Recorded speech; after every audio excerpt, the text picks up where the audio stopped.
Hermanos, que el Señor les bendiga. Vamos a prepararnos en esta hora para comenzar nuestra clase. Recuerden que hoy esperamos culminar lo que yo creo que era el capítulo más corto del libro, pero por las verdades que contenía, quisimos dividirlo en dos para poder estudiarlo mejor. Así que estamos en el capítulo 9. Dios, el capítulo está titulado Dios en las manos de pecadores airados. Y hemos estado viendo cómo ha cambiado el concepto de Dios, cómo ha cambiado el entendimiento acerca de Dios. O sea, en otras palabras, ya no tenemos un concepto tan alto del Dios Santo, el Dios Todopoderoso. De hecho, este capítulo trata de ver o ayudarnos a pensar cómo la ira de Dios es una expresión de la santidad de Dios. Algunos autores dicen que la ira de Dios es su santidad en acción. Y estamos viendo la semana pasada precisamente, y quiero escucharlos algunos de ustedes como repaso, nuestro argumento principal para la semana pasada en el capítulo 9 era que la ira de Dios siempre es justa. ¿Se acuerdan de eso? La ira de Dios siempre es justa. O sea, Dios nunca es injusto, decir el mismo enunciado en otras palabras. Dios nunca es injusto cuando muestra su ira. ¿Alguien recuerda alguno de los pasajes que vimos en relación a este tema? Además de USA. ¿Cuál? Además de USA. Habíamos visto las historias de cuando la ira de Dios se había manifestado en formas particulares. De hecho, decía R.C. Sproul que la sorpresa que tenemos que tener es por qué no todo el tiempo están apareciendo historias como esa, porque son raras. Las historias donde de momento la ira de Dios cayó así de momento sobre una persona, una nación, un grupo. Así que lo que ha tenido Dios y la Biblia es un registro, una muestra, es una evidencia de la misericordia de Dios, mi hermano. Todo el tiempo, frente a personas como tú y como yo, que nos rebelamos todo el tiempo en contra de Dios. Pero alguien me puede explicar, definir ese enunciado teológico. Recuerden que esta clase, particularmente de los miércoles, está bajo la idea de una clase donde tratamos de entender algo más de Dios, de teología. Así que, esa verdad, ¿cómo la podemos explicar? La ira de Dios siempre es justa, o la ira de Dios nunca es injusta, como usted quiera presentarlo. ¿Cómo podríamos explicar eso? ¿Se acuerdan del Salmo 7:11? ¿Cuál? Salmo 7:11. Salmo 7:11. Y el Salmo 2, ¿Y el Salmo 2? que lo, digamos, se explicó bien de una forma, como siempre el hombre pues, está haciéndose el Dios, él quiere el Dios a la manera de él. Y vimos que siempre está revelándose. Bueno, ese Salmo 2 prácticamente hace una descripción de... Vamos a hacerlo para... De hecho, vamos a ir allá, sí. Solamente en forma de repaso.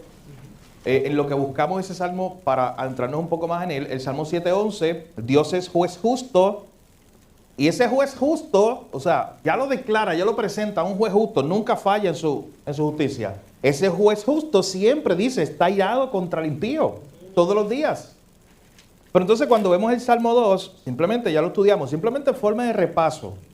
Aquí usted ve en este Salmo 2, esta idea de los reyes levantándose, los rebeldes diciendo, vamos a romper las ligaduras. Vamos a echar de nosotros lo que nos atan a Dios. Vamos a vivir sin Dios. Vamos a alejarnos de Dios. Ese es el grito de autonomía, de rebeldía del hombre. ¿Y qué hace Dios? Dice verso 4. Ante la rebelión del hombre.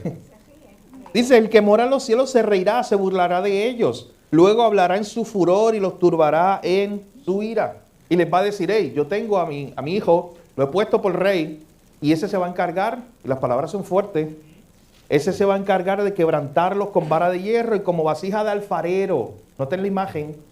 Vasija de alfarero los desmenuzará.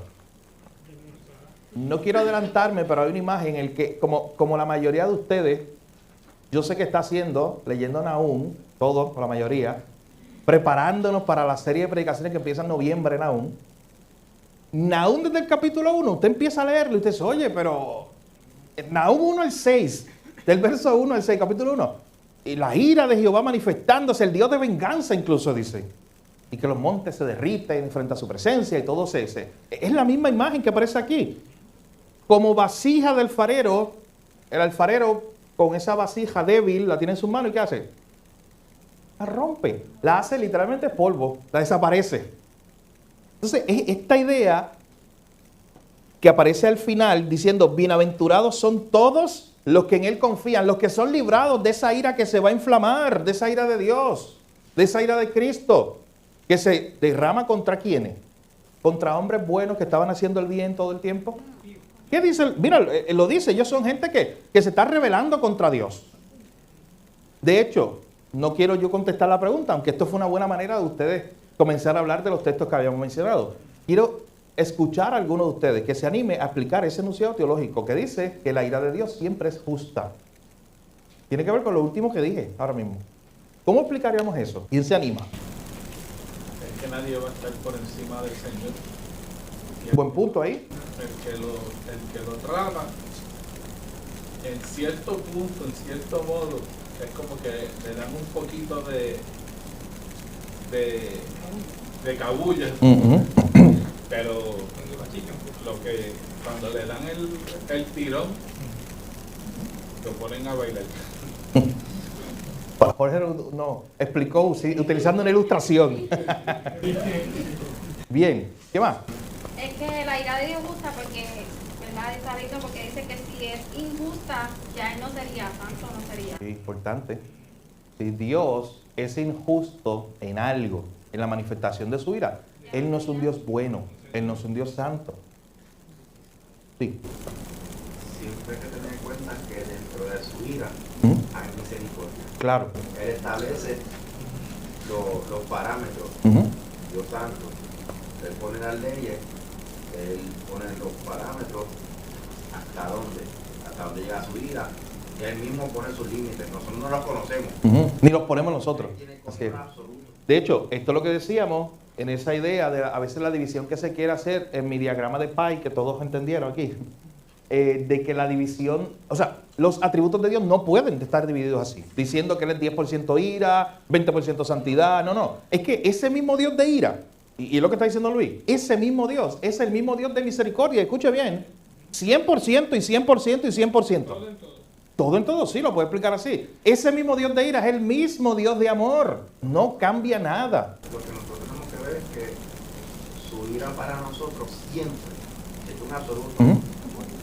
Es justa y necesaria. Así es. Es una expresión de su propio carácter, de su santidad. Porque cuando Él descarga su ira con toda su misericordia, me voy a poner yo de ejemplo. Para personas que no sea conmigo, eso me quita mi ejemplo para acordarme de quién es Dios. Es una enseñanza para mí.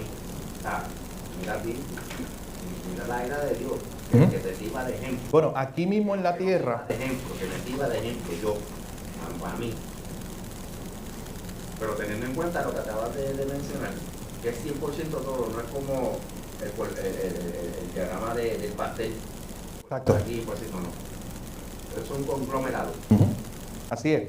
Y de hecho, cuando nosotros vemos la expresión de la ira de Dios, como la vemos en Nahum, estoy loco por predicar Nahum, que llegue noviembre.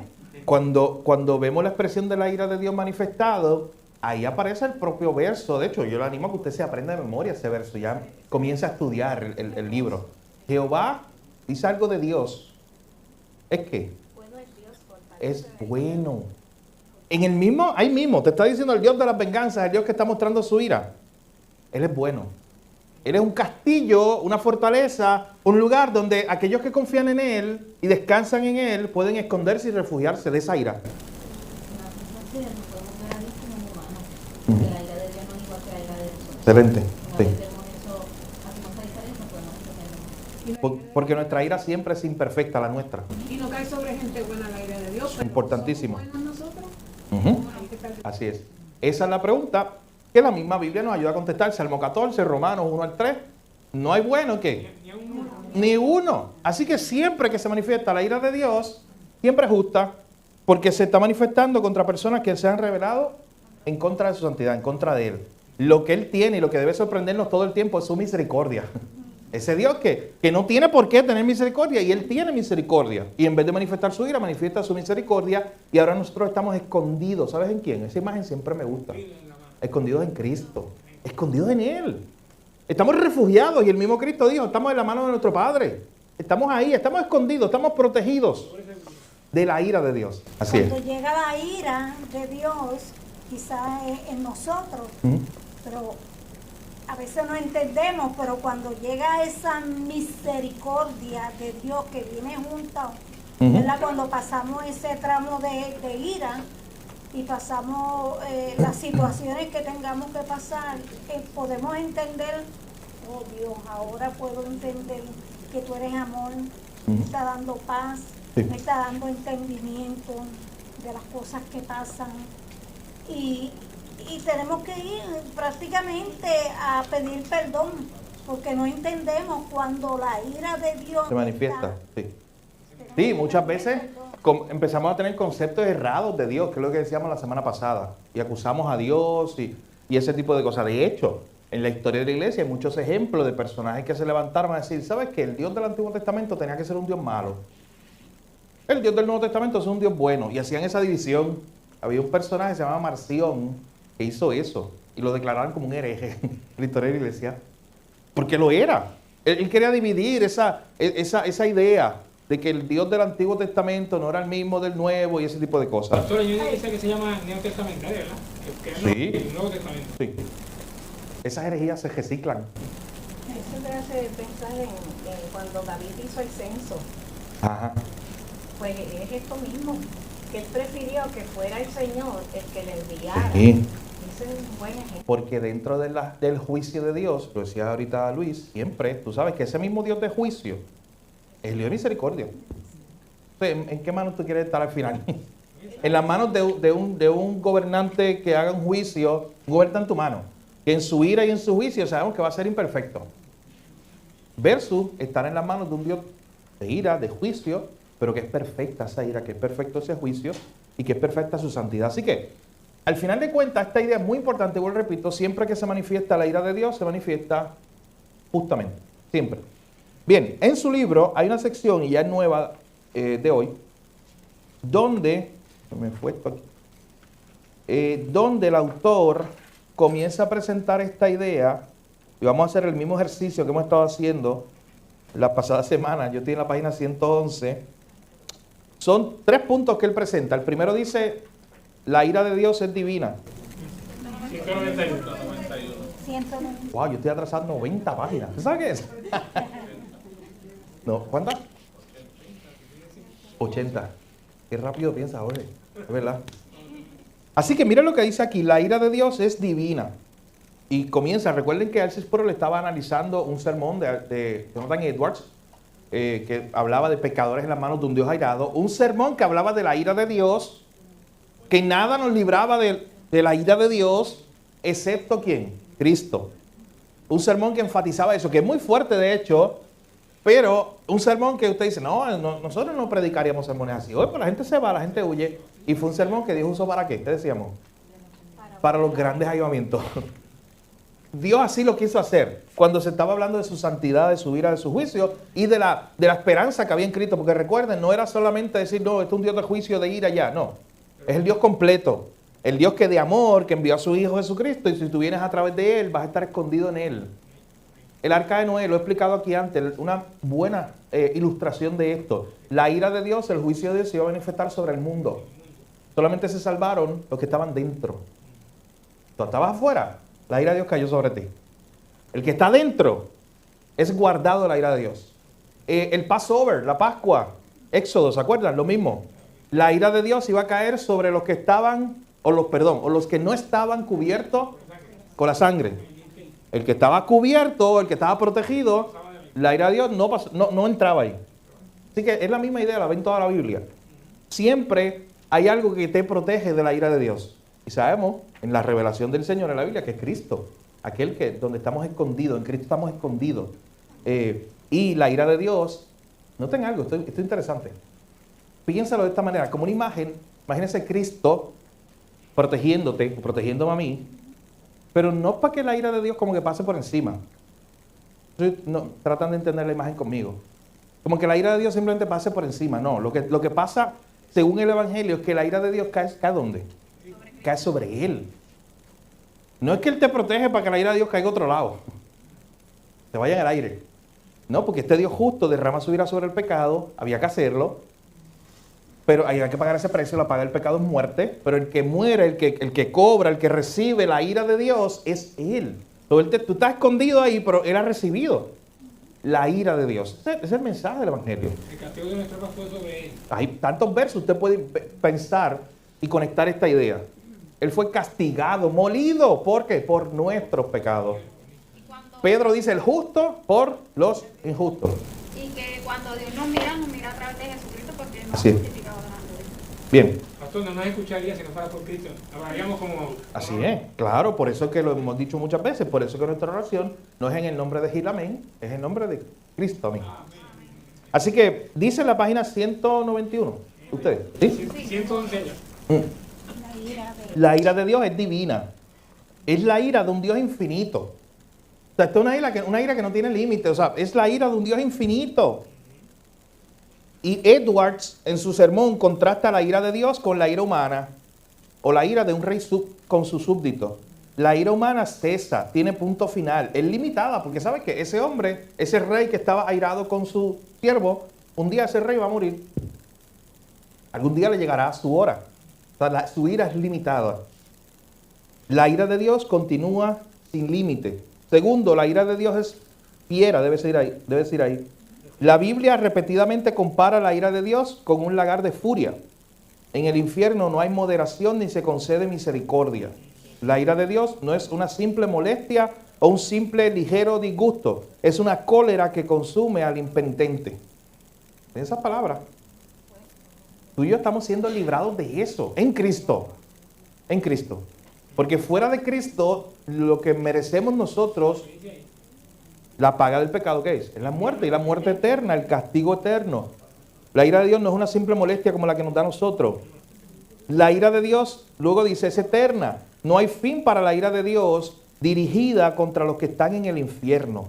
De hecho, fuerte, pues repito, pero sabemos y todos estamos claros, un punto bíblico de que no hay escape del infierno, bíblicamente. Entonces, ya no habrá oportunidad del que está allá.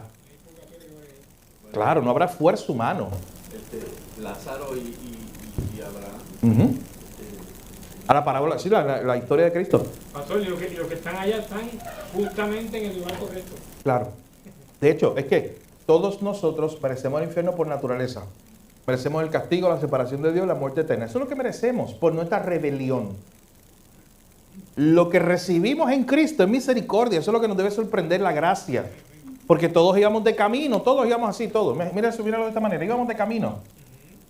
¿Y sabes qué? Quiero decirte algo, bíblicamente. ¿Sabes por qué tú ibas de camino? Allá. No es muy difícil, era lo que nos tocaba, pero algo más fácil. que no conocíamos. Porque no conocemos a Dios. El pecado nos había... Alguien va a llegar. Adán y Eva. Porque quisimos. Eso. ¿Qué? Porque quisimos. Nosotros queríamos. O sea, nadie nos está empujando, nadie está empujando al ser humano a decir, mira, ve allá y ve el castigo eterno. No, es que nuestra propia corrupción, nuestra elección, nuestro deseo carnal, ¿cuál es? Ese. De continuo. De continuo hacia el mal, el libre albedrío, entendido en sus proporciones correctas, que nos hace alejarnos de Dios. De hecho, Jonathan Edwards, gracias por traer ese concepto, Jonathan Edwards dice, sí, tú eres libre, el problema es que eres libre para pecar. Porque eso es lo que hace nuestra naturaleza. Elige eso. Fuimos nosotros. Íbamos de camino allá. Porque hay que corregir estos conceptos. Miren por qué. Porque si no, lo otro sería, Dios creó un grupito de gente buena. Aquí. Todos buenos, Dios los creó buenos, imagínense. Y Dios dijo, tú vas para el infierno, tú vas para el cielo. Tú vas para el infierno, tú vas para el cielo. Eso no fue lo que ocurrió. No es de lo que estoy hablando. Diciendo que Dios creó un grupito de gente buena aquí. O sea, todos son buenos, perfectos, nunca pecaron y están ahí en perfección. No. Dios creó al hombre perfecto. A la vez que el hombre pecó, Él eligió, el hombre, ¿eligió qué? Este camino. El hombre eligió ese camino. ¿Y tú sabes cuál es la sorpresa? Que de ese camino, los que van por ahí, ahí estabas tú, ahí estaba yo, ahí estaba Pablo, ahí estaba Carlos, ahí estaba fulano. ¿Por qué queríamos? En nuestra naturaleza. Hermano, escuche bien. Y voy a hacer una palabra más fuerte aún. No es que Dios como que nos dio una palmadita aquí, mira, si quieres venir por este camino. No vayas a ese camino si quieres, venir a este camino nuevo que yo te ofrezco, el cielo y la vida eterna. No, escuche bien, bíblicamente, ¿sabes qué Dios hizo? Te arrancó. ¿Y qué queremos decir con esto? Que te arrancó. Te sacó de esa condenación a donde tú ibas derechito porque querías, porque tu pecado, el peso de tu pecado te estaba llevando más y más hacia eso. Y la gracia, la misericordia de Dios te arrancó, te escogió. Pura gracia, pura misericordia. Te eligió y te puso a caminar hacia Él. Hermano, nunca deje de sorprenderse de esa gracia. ¿Usted quiere ver una ilustración de esto? Vea la historia de Lot. Si usted va conmigo a la historia de Lot, mira lo que dice capítulo 19. Génesis, sí, perdón. Génesis 19.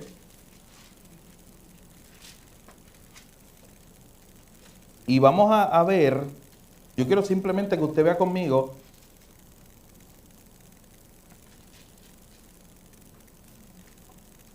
esta historia desde el verso 12. Dice, y dijeron los varones a Lot. Ustedes saben el contexto, ¿verdad? De cuando se va a destruir Sodoma y Gomorra.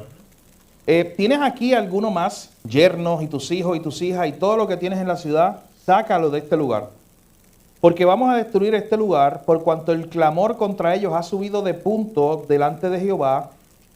Por tanto, Jehová nos ha enviado para destruir este lugar. Entonces salió Lot. Aquí hay un ejemplo de la ira de Dios manifestada sobre el pecado que continúa hacia el mal del hombre. Entonces salió Lot y habló a sus yernos, los que habían de tomar sus hijas, y les dijo, levántense, salgan de este lugar, porque Jehová va a destruir esta ciudad. Miren esto. Y esto es una ilustración que tiene muchas aplicaciones a lo que hacemos nosotros hoy. En el evangelismo incluso, usted lo puede aplicar. Porque hay una condenación sobre la ciudad de destrucción. Entonces parece un poquito al profesor Peregrino, a esa historia, cuando él utiliza muchas analogías para explicar esto mismo. Hay una ciudad que se va a destruir, que tiene una condenación sobre sí. Y la única salida es salir de ese mundo de destrucción, de donde todos vamos, a la condenación eterna. Hay un juicio de Dios que se va a enviar. Dios se lo dice a Lot, Lot se lo dice a sus yernos. ¿Y qué dicen ellos? Verso 14, al final. Yendo como que se burlaban. O sea, en otras palabras, no. Lo que pasa hoy día en la iglesia. Es lo que pasa hoy día. Esa es la analogía que quiero hacer. Exactamente eso. ¿Qué tú hablas de un Dios santo? ¿Qué tú hablas de un juicio? ¿Qué tú hablas de la ira venidera? ¿Qué tú hablas del infierno? ¿Qué tú hablas de que un día vamos a ser condenados? Lo mismo que no es. Lo mismo que no es. Exactamente. Lo mismo, yo les dije que me aguantara un poquito más, que iba a hablar mucho del libro de Hechos, ¿verdad? Ya estoy terminando. Llega un momento donde Pablo está hablando en el libro de los Hechos con Félix y Festo. Él habla del juicio venidero y ahí detiene la conversación. Ese gobernante estaba aterrado, como que no, ya no quiero escuchar. ¿Cómo que un juicio venidero? ¿Cómo que a mí me van a juzgar un día por mis acciones? Así que se burlaron. Verso 15, al rayar el alba, los ángeles daban prisa a Lot. Mi hermano, subraya esa palabra. Yo quiero que usted vea misericordia ahí. Ok, la ciudad va a ser destruida. Job se está requedando utilizando ese término. Lot, perdóname. Espero que hoy no cambie los nombres como hace 2 semanas. Lot se está quedando. Y cuando Lot se está quedando, por la razón que sea, dice que los ángeles daban, lo apuraban, le dice, levántate, toma a tu mujer, tus 2 hijos que se hallan aquí para que no perezcan en el castigo. La idea nuevamente, hay ira, hay juicio, viene un castigo para esta ciudad. Te estoy diciendo que salga. Misericordia pura. Verso 16, y deteniéndose Lot, los varones asieron de su mano y de la mano de su mujer y de la mano de sus hijas, según la misericordia de Jehová para con él, y lo sacaron y lo pusieron fuera de la ciudad. Y cuando los hubieran llevado afuera, le dijeron, escapa por tu vida, no mires atrás, ni pares en esta llanura, escapa, no sea que perezcas. ¿Ven la misericordia de Dios aquí? ¿Ven a este Lot todavía muy arraigado con Sodoma y Gomorra? Mi hermano, literalmente, utilízalo, esta historia de Lot como la ilustración que acabo de explicarle, que todos íbamos a la condenación, todos teníamos ese castigo sobre nosotros, que venía sobre nosotros, y la gracia, la misericordia de Dios nos arrancó. Mírenlo aquí, la historia de Lot. Él se detuvo y los varones literalmente, mi hermano, ¿qué hicieron con Lot? Que esa palabra que dice los asieron de su mano. ¿Y qué hicieron? Lo sacaron y lo pusieron fuera de la ciudad. Y noten que el énfasis está en el medio del texto. ¿Por qué estos ángeles o estos varones hicieron esto? ¿Por qué lo hicieron? Está en el verso 16 en el medio, la línea del medio. Hay una frase. Según la misericordia de Según la misericordia de Dios con él. O sea, todos iban a recibir el castigo, un castigo justo, todos. Todos recibieron justicia en Sodoma y Gomorra. Un castigo justo. Pero algunos recibieron misericordia. ¿Sabes que esa es toda la historia del Evangelio y de la salvación? Todos reciben justicia, porque la paga del pecado es muerte. Incluso los que van al infierno. Algunos reciben misericordia. Por gracia. Pura gracia. Así que incluso este Lot, que por alguna razón se detenía y no quería salir, literalmente lo sacan. Mi hermano, quiero que vean la imagen. Lo sacan y lo ponen fuera. Le está diciendo, Job, vete, la ira de Dios va a caer aquí. Lot, vete. La ira de Dios va a caer aquí. Gracias, hermano. Y cuando lo llevaron fuera le dijeron, escapa por tu vida, no mires, no pares, escapa. Noten la repetición, énfasis, escapa, no sea que perezca. Si te queda, mi hermano, se lo está repitiendo ya muchas veces. La misma idea, hay un sobreénfasis en estos cortos versos. Y cuando usted ve un sobreénfasis es importante para el texto. Escapa, escapa, sal, no mires para atrás. Lo cogen, lo sacan de la ciudad. Verso 18, pero Lot les dijo, no, yo ruego, señores míos, he aquí ahora ha hallado vuestro siervo gracia en vuestros ojos, habéis engrandecido vuestra misericordia que habéis hecho conmigo, dándome la vida, mas yo no podré escapar al monte, no sea que me alcance el mal y muera. Lot, tú no estás entendiendo, Lot. No, él no estaba entendiendo la gravedad del asunto. Y él no estaba entendiendo la ira de Dios manifestada y el juicio de Dios manifestado en este momento. He aquí ahora esta ciudad está cerca para huir allá, la cual es pequeña. Dejadme escapar ahora ya, no es ella pequeña, y salvaré mi vida. Y le respondió, he aquí, he recibido también tu súplica sobre esto, y no destruiré la ciudad de que has hablado. Date prisa, escápate, porque nada podré hacer hasta que hayas llegado allí. La ira y misericordia. La ira de Dios que se iba a ejecutar iba a ser detenida hasta que aquel que Dios escogió, aquí está el Evangelio, ¿qué merecía Job? ¿Qué merecía Lot ser escogido? ¿Qué merecía Lot ser escogido? Fue la pura gracia de Dios. Fue la pura misericordia de Dios la que lo escogió. Nada él merecía ser escogido. Él fue escogido, se le dice, escápate. La ira de Dios no va a caer hasta que tú llegues allá. Por eso se fue, o por eso fue llamado el nombre de la ciudad, Zoar. El sol salía sobre la tierra cuando Lot llegó a Zoar. Mi hermano, esto es intencional, esta descripción, esta narrativa. Y entonces cuando Lot llegó, ¿qué pasó? Entonces, después que Dios tuvo misericordia de quien él iba a tener misericordia, ¿qué pasó? Jehová hizo llover sobre Sodoma y Gomorra azufre, fuego. Énfasis otra vez. Empieza diciendo Jehová hizo llover y al final dice fuego de parte de Jehová, desde los cielos. Y destruyó las ciudades y toda aquella llanura con todos los moradores de aquellas ciudades y el fruto de la tierra. Entonces la mujer de Lot miró atrás, a espaldas de él, y se volvió estatua de sal. Y sufrió las consecuencias de la ira de Dios. Murió. Y la idea de mirar atrás, literalmente, muchos comentaristas hablan de este concepto de... Bueno, su mente la habrá llevado, siempre empieza en la mente, pero su pensamiento, su deseo, los deseos. Es más, antes de que pudiera dar un paso, literalmente, para que con sus piernas se moviera hacia allá, recuerden que antes que mis piernas se muevan, mi voluntad ya se movió. Hace rato mi mente ya hizo algo antes que mis piernas caminaran hacia tal lugar.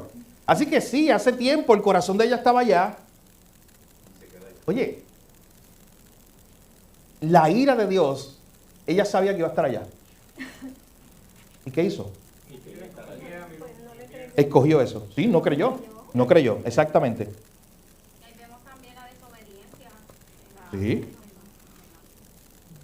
Y dice luego, verso 27, para terminar esta sección, subió Abraham por la mañana al lugar donde había estado delante de Jehová y miró hacia Sodoma y Gomorra y hacia toda la tierra aquella llanura miró, y aquí que el humo subía de la tierra como el humo de un horno. Mira la imagen. Devastación total, destrucción. Así, cuando destruyó Dios las ciudades de la llanura, Dios se acordó de Abraham y envió fuera a Lot, igual misericordia, en medio de la destrucción, al asolar la ciudad donde Lot estaba. Verso 29, un énfasis en la misericordia de Dios. Dios destruyó, pero dentro de la destrucción, Él tomó a alguien y ¿lo qué? ¿Lo salvó? Tomó a Lot en medio de la destrucción, mi hermano, la misma imagen. Todos los que iban camino a la destrucción porque querían, porque la paga del pecado es muerte, porque íbamos con nuestros corazones inclinados hacia el mal. ¿Y Dios qué hizo? Nos salvó de su ira a través de Cristo. Dios asoló a todas las ciudades, destruyó, pero tuvo misericordia de Lot. Así que esta historia simplemente es una ilustración de lo que hemos estado viendo. Así que Edwards, ya continuando en su libro de texto, Jonathan Edwards continúa hablando y dice ahí en la página que ustedes tienen, donde todavía estamos en la misma página, que usted tiene identificada, al final dice, Edwards observa, ¿están ahí? Que dice, casi todo hombre natural, ¿saben? Bien, escuchen esta frase que dice este autor, Jonathan Edwards. Casi todo hombre natural que oye acerca del infierno se engaña a sí mismo pensando que escapará. Oye, qué gran verdad. Casi toda persona, lo que decíamos, tú ahí predicas acerca de la vida eterna que hay en Cristo Jesús, acerca del infierno para aquellos que han rechazado el mensaje del Evangelio solitos ellos, porque quieren y van de camino allá y se han rebelado contra Dios. Y la mayoría de las personas, Edward dice, ¿qué hacen? Oyen acerca de eso y se engañan pensando que sí, eso viene después, yo tendré la manera de escapar de eso. Yo resuelvo, como el ser humano que resuelve o trata de resolver todo, o cree que puede resolver todo, pues yo lo resuelvo. No tienen idea de qué hablan. Y cogen eso para ellos mismos. Así es. Depende de sí mismo para su propia seguridad, se gloria en lo que ha hecho, en lo que hace o en lo que intentará hacer. Cada uno pone en su mente ideas de cómo habrá de evitar la condenación y se adula a sí mismo de que sus planes y sus esquemas no le fallarán. Es lo que hace Jonathan Edwards describiendo el corazón humano. Que cuando tú le hablas de la vida eterna, cuando tú le hablas del infierno, yo no necesito a Cristo hoy. Tú dices que Cristo es la única salida de la ira venidera. No, yo tendré mis propios medios. Yo me ocupo de eso en su momento, pero yo saldré de eso. Y dice Edwards, y ese hombre natural, ¿qué hace? Se alaba, se ensalza. Yo tengo otro camino. De hecho, si vamos un momento atrás, en el punto número 3 de esos 3 puntos que estábamos viendo sobre la ira de Dios, me llama mucho la atención esta idea de nuestra reacción ante la santidad y la ira de Dios. Porque llega un momento donde Edwards nos dice que si nosotros tuviéramos compasión por la gente, nos lamentaríamos ante el pensamiento de que uno solo de ellos cayera en ese abismo infernal donde la ira de Dios va a estar sobre esa persona. Nosotros no podríamos soportar escuchar los gritos de los condenados ni por un momento. Escuche bien. Sería más de lo que podemos soportar. Contemplar eso por la eternidad es demasiado terrible, ni siquiera para pensarlo. Nosotros preferimos la tranquilidad de sentirnos adormecidos, de no pensar en eso. Y eso nos lleva a decir, pues ni hablemos de eso. Incluso a creyentes que no quieren estudiar este tema. Y de hecho, para que usted tenga una idea, el problema de esto es, de este adormecimiento que dice al final el autor, es que nos quita la compasión. O sea, porque si yo genuinamente sé que esta persona está perdido y va camino al infierno y lo sabe y le gusta y está de camino y yo tengo el mensaje de salvación. Dios solamente puede salvarlo, Dios sabe si lo va a salvar, pero yo puedo hablarle de Cristo. Yo tengo que tener compasión, llorar por esa persona. Aunque me rechace. Llorar, escuche bien, por esa persona. Así que al final de cuentas, es importante que nosotros, mis hermanos, sepamos esto cuando estudiamos este tema, especialmente de la ira de Dios, siempre tenemos que recordar, es una ira justa, es una ira eterna, es una ira plena que va a caer sobre los que no están en Cristo, y esto nos debe llevar a tener compasión sobre aquellos que están hoy perdidos. Esto debe ser gasolina para mis pies para ir a predicar el Evangelio. Así es.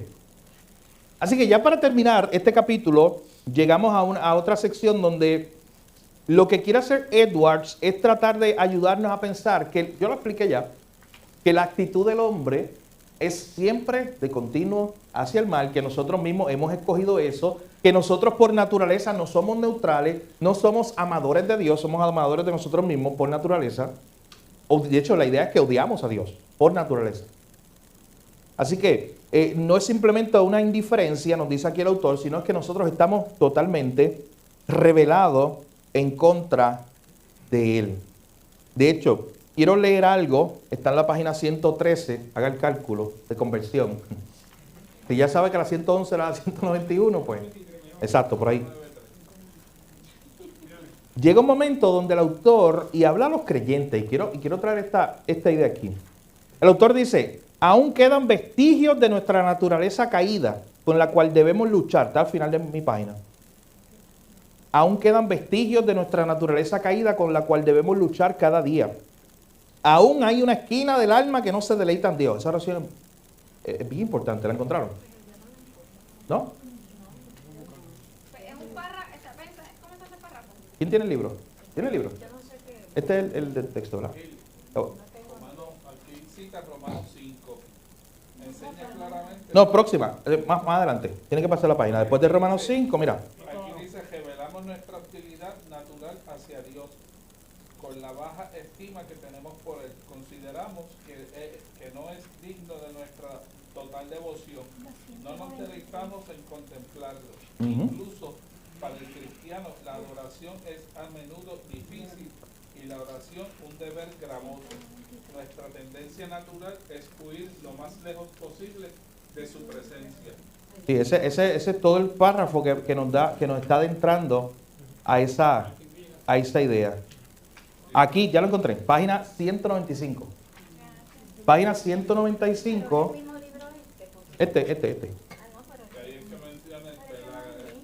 Ahí está. La 193, aquí también. Ay, no, ¿ves? Es que no, estamos todos, vamos a tener que tener ¿Qué necesitas? un mismo libro. Ay, no. Mira, te lo busco ahora, te lo busco rápido. 195, pastor. 195 de la mayoría, exacto, del que tiene la mayoría. Esta es otra versión. Mira, la encontramos ahora rapidito. Aquí está. Esta es página 194, miren qué cosa. Primer párrafo, lo dice nosotros, esa parte. Ok.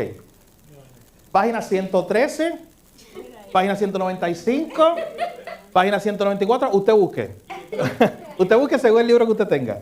Pero voy a leer, dice, pero nosotros decimos que estas cosas no se aplican en nosotros, que somos cristianos, que decimos amar a Dios, que hemos experimentado la reconciliación, que hemos nacido de nuevo por el Espíritu y sobre cuyos corazones el amor de Dios ha sido derramado. Pero qué bien la aplicación que hace R.C. Sproul aquí, en este tema.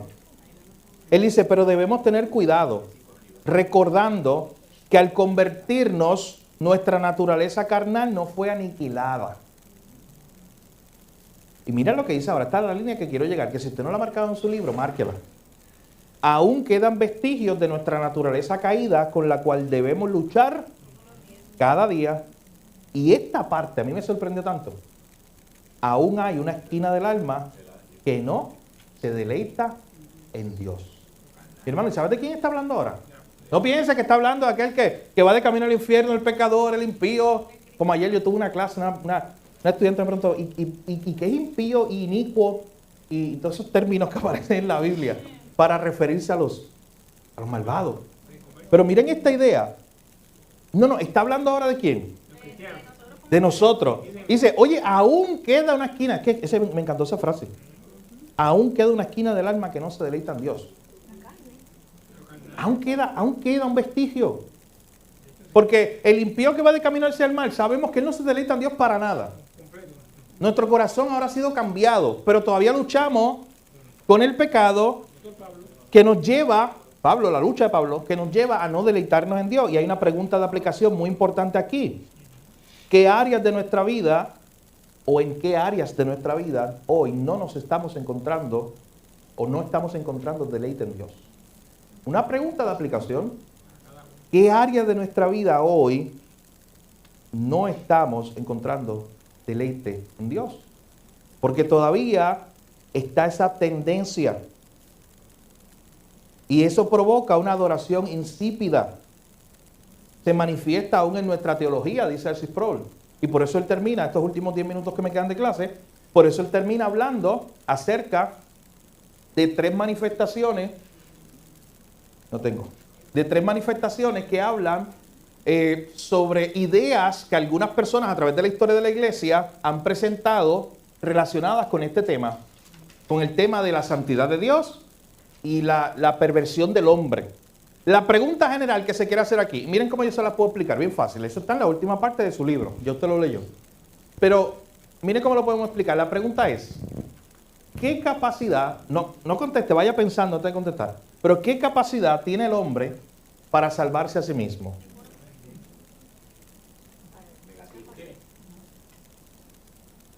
¿De cuánto o de cuánta ira puede librarse el hombre por su propia fuerza o por su propia sabiduría, por su propio mérito? Ok, estamos bien, vamos bien con esta pregunta. Seguimos. ¿Qué heredamos de Adán? La condición está Sí, la condición que nos hace pecar, claro, sí. La naturaleza, vamos a llamar a la naturaleza pecaminosa, está bien. Sí, todos morimos en el primer Adán, eso es lo que nos dice Romanos, Corintios. Seguimos con esta pregunta para tratar de contestar esto. Piense por un momento de esta manera. ¿Cuánto, hablando en porcentajes, cuánto por ciento de nuestro cuerpo, de nuestra alma, de nuestro espíritu, si quieres llamarlo, de nuestro ser, está contaminado por ese Adán, por esa naturaleza pecaminosa? ¿Cuánto? 100%, ok.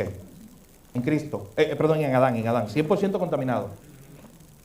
¿Cuánta bondad quedó en nosotros de ese primer Adán? Perfecto. Pero bondad no teníamos ninguna, porque Sí, por ahí. Es un ejercicio, sí. Vamos bien. ¿Cuánta bondad quedó en nosotros? Por eso tengo que en Cristo, Ninguna. ¿Cuántos méritos tenemos nosotros? ¿Está conectado? O sea, todos en esa categoría final del capítulo 9 que estamos estudiando, sí, todos estaríamos bajo una escuela teológica. Recuerden que estos son títulos que se le ponen como a las escuelas teológicas, a la escuela de pensamiento, y cómo se piensa sobre una doctrina. Todos seríamos o seguiríamos esa escuela teológica que se llama augustinianismo, siguiendo las enseñanzas que se dieron hace como 1500 años por un pastor que se llamaba Agustín de Hipona, que habló de este tema, porque él tuvo que pelear contra un monje. Y digo pelear, no a los puños, idea, debate, pero fue fuerte. Tuvo que debatir fuertemente contra un monje británico que se llamaba Pelagio. Agustín era africano, era del norte de África. Tuvo que debatir contra este monje que se llamaba Pelagio, que vino de la Britania, de la Gran Bretaña, Inglaterra, toda esa área, con ideas divergentes, con ideas que decían que el hombre podía salvarse a sí mismo porque él no quedó tan contaminado nada con el pecado original. Es más, ¿sabes qué? Al final de cuentas, el hombre está en la misma posición de Adán. Y ya. Y lo que nos corrompe es el pecado de afuera. Pero nosotros en nuestra propia fuerza o nuestro propio mérito, si nos esforzamos lo suficiente, esa bondad está en nosotros. Podemos salvarnos. Eso es lo que decía Pelagio, ese monje. Y Agustín de Hipona, basado en la Escritura, especialmente las enseñanzas de Pablo, nos mostraba esta idea que nos hacen pensar bíblicamente en lo que se conoce como la depravación total, así se llama la doctrina.